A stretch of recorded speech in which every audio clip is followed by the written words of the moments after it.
On est allé en Corée et au Japon sur un voyage d'environ 2 semaines et on est allé avec une double mission. On avait une première mission qui était de tenir un stand en Corée lors du salon RoboWorld. Le salon RoboWorld, c'était une des grandes manifestations mondiales au niveau robotique qui est, on l'a vu, d'une ampleur internationale puisque on a de très nombreux acteurs de la robotique, essentiellement de services, qui exposent sur ce salon. Et notre mission qu'on avait, elle était de visiter des entreprises, des instituts et des universités dans le cadre d'un programme qu'on a mené avec l'Agence française des investissements internationaux, l'AFI, qui est un organisme d'État qui accompagne les entreprises, mais aussi les territoires, dans la recherche de partenariats internationaux pour des investissements en France. Concernant RoboWorld, on a tenu un stand qui était le pavillon France, qui était sur ce salon. Donc nous étions avec quelques autres entreprises françaises, comme Aldébaran par exemple, qui conçoit et fabrique le robot Nao. Et on tenait le pavillon comme étant le territoire d'accueil des projets robotiques en France.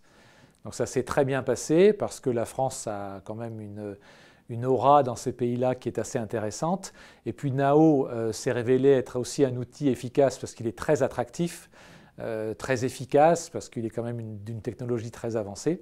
Donc ça nous a permis de rencontrer des gens qui développent des programmes de robotique. Alors on a rencontré des gens qui exposaient aussi sur le salon, donc c'était très intéressant. Et on a rencontré des gens qui cherchaient des solutions. Donc ces choses-là nous permettent d'établir dans le futur des partenariats avec des partenaires, enfin des entreprises ou des instituts qui sont intéressés par ce qui se passe en France. Il faut savoir, en termes de robotique en France, on est peut-être un petit peu en retard concernant la robotisation de nos industries, mais on est très en avance sur ce qui concerne la recherche et développement. Et ça, évidemment, le monde entier le sait, surtout les gens qui travaillent dans le secteur de la robotique. Donc c'était intéressant de parler sur ce plan-là. Maintenant, sur ce qui est de notre travail avec l'Agence française des investissements internationaux, on a rencontré 6 entreprises, enfin pas que des entreprises, 6 entreprises, instituts et universités en Corée, et de même au Japon, à Osaka et Tokyo. Alors en Corée, on était centré sur Séoul.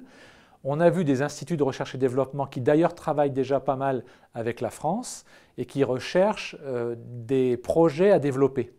Ils cherchent des projets industriels sur lesquels ils vont pouvoir travailler, faire de la recherche, faire du développement pour le bénéfice d'industries dans le monde.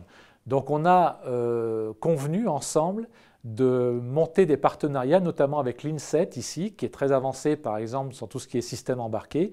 On sait aussi que l'INSET a des compétences en vision artificielle. Ce sont des choses que les Coréens et les Japonais recherchaient. Et puis on a visité des entreprises qui développent des technologies qu'on ne connaît pas forcément en France et qui vont pouvoir nous aider à trouver des solutions pour les entreprises françaises en termes de robotique, en particulier là pour le coup industriel. Et c'était très intéressant parce que les échanges que nous avons eus ont montré un vrai potentiel, d'abord pour les entreprises françaises parce que ce sont des technologies qui vont les aider à évoluer, à progresser, et puis pour ces entreprises coréennes ou japonaises, l'occasion d'avoir des débouchés en dehors de la Corée ou du Japon. Le vrai bénéfice de notre voyage, ça a été de découvrir que la robotique de service, pour autant qu'elle soit très intéressante et très importante, est encore au stade de maturation.